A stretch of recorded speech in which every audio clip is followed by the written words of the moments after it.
तो दोस्तों काफी लंबे समय के बाद में कावेरी इंजन को लेकर एक बहुत ही ज्यादा सुखद खबर निकल कर आई है। देखिए, कावेरी इंजन संबंधित खबरें बीच में जब नहीं आ रही थी, इस दौरान हम लोगों को ये भी देखने के लिए मिला कि जो हमारा घातक यूसीएवी है उसको लेकर भी खबरें आने बंद हो गई, क्योंकि वो प्रोग्राम पूरी तरह से निर्भर करता है कावेरी इंजन के ऊपर। और इवन हम लोगों ने इस बीच ये नोटिस किया कि यूसीएवी के क्षेत्र में घातक यूसीएवी के बजाय जो कैट्स वॉरियर यूसीएवी है उसने ज्यादा प्रगति की है और वो ज्यादा रिलायबल बनते जा रहा है भारतीय वायुसेना और नौसेना दोनों के लिए। ऑब्वियसली इसलिए क्योंकि उसके ऊपर काम काफी तेजी से चल रहा है और सबसे बड़ी बात कि वो लॉयल विंगमैन की तरह इस्तेमाल किया जाएगा और काफी मल्टीपर्पस रोल में आप उसका इस्तेमाल कर सकते हैं। लेकिन इसी बीच कावेरी इंजन के KDE वर्जन को लेकर एक अच्छी खबर निकल कर आई है, यानी कावेरी का जो डेरिवेटिव इंजन है उसको लेकर। देखिए, IDRW की तरफ से GTRE के अधिकारियों से कावेरी इंजन को लेकर कुछ जानकारियां ली गई, जिसमें GTRE के अधिकारियों द्वारा स्पष्ट कर दिया गया है कि इस साल रशिया के अंदर जो कावेरी डेरिवेटिव इंजन की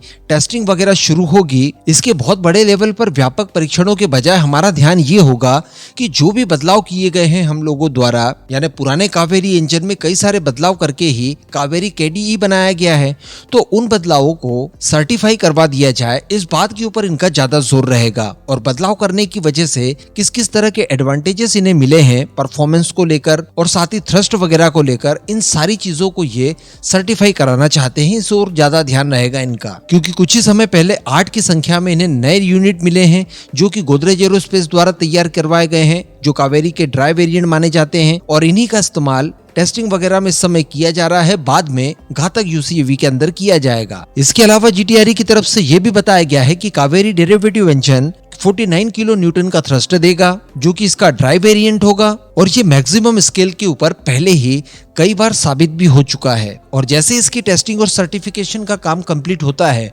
उसके बाद आप इसे घातक यूसीएवी और इसके साथ साथ 13 टन वाले रैपिड पर्सनल सर्विलांस एयरक्राफ्ट, जिसे RPSA के नाम से जाना जाता है, इनके अंदर इस्तेमाल करने के लिए आप पूरी तरह से स्वतंत्र होंगे। और एग्जैक्टली ये वही टाइमलाइन होगी जिसके बाद हम लोग घातक यूसीएवी को लेकर भी फर्दर डेवलपमेंट देखेंगे। और उसके बाद देखिएगा आप कि वो परियोजना भी काफी ज्यादा तेजी से आगे बढ़ेगी। तो अल्टीमेटली इन नए परीक्षणों और सर्टिफिकेशन के बाद ये इस लेवल का हो जाएगा कि 13 टन वजनी किसी भी विमान में आप इसको इंटीग्रेट करके इसका इस्तेमाल कर सकते हैं। लेकिन बड़ा प्रश्न अभी भी बाकी है कि कावेरी इंजन का वो इस्तेमाल भला कब किया जाएगा जिसके लिए एक्चुअली इसे डेवलप किया गया है, और वो परियोजना है हमारी LCA परियोजना। तेजस के अंदर भला इसका इंटीग्रेशन और इसकी टेस्टिंग वगैरह कब शुरू की जाएगी और उसको लेकर क्या रोड मैप तैयार किया गया है। तो बताया गया है कि GTRE बिल्कुल इस और भी बहुत ही ज्यादा तेजी से काम कर रहा है और काफी ज्यादा उत्सुक है तेजस Mark 1 एयरफ्रेम के अंदर इसका इंटीग्रेशन करने और इससे संबंधित टेस्टिंग वगैरह करने के लिए। और इसी के लिए मैं आपको बता दूं कि कावेरी 2.0 का निर्माण किया जा रहा है, जिसमें ड्राई वेरिएंट के साथ साथ इसके अंदर आफ्टर बर्नर भी एड ऑन किया जाएगा, जिसके बाद लगभग 30 किलो न्यूटन थ्रस्ट इसका बढ़ जाएगा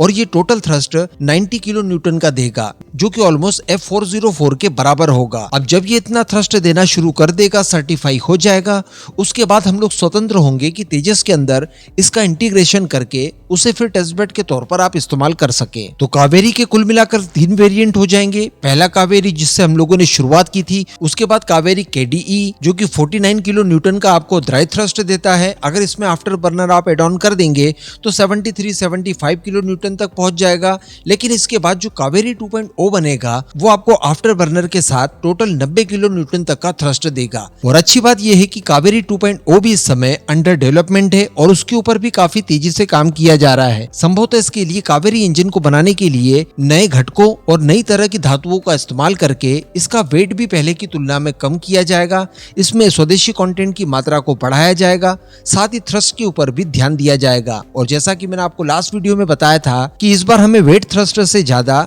ड्राई थ्रस्ट की ओर ध्यान देना होगा और कम से कम 70 किलो न्यूटन तक उसे पहुंचाना होगा, ताकि आफ्टर बर्नर एड ऑन कर देने के बाद आप 90 किलो न्यूटन के आसपास इसे पहुंचा पाए। तो निश्चित तौर पर इसमें 1-2 सालों का समय और लग सकता है, लेकिन इससे ज्यादा समय मुझे नहीं लगता कि लगेगा और कावेरी 2.0 इंजन भी हम लोगों के सामने होगा। इस पूरे मुद्दे पर अब आपका क्या मानना है, नीचे कमेंट करके जरूर बताइएगा।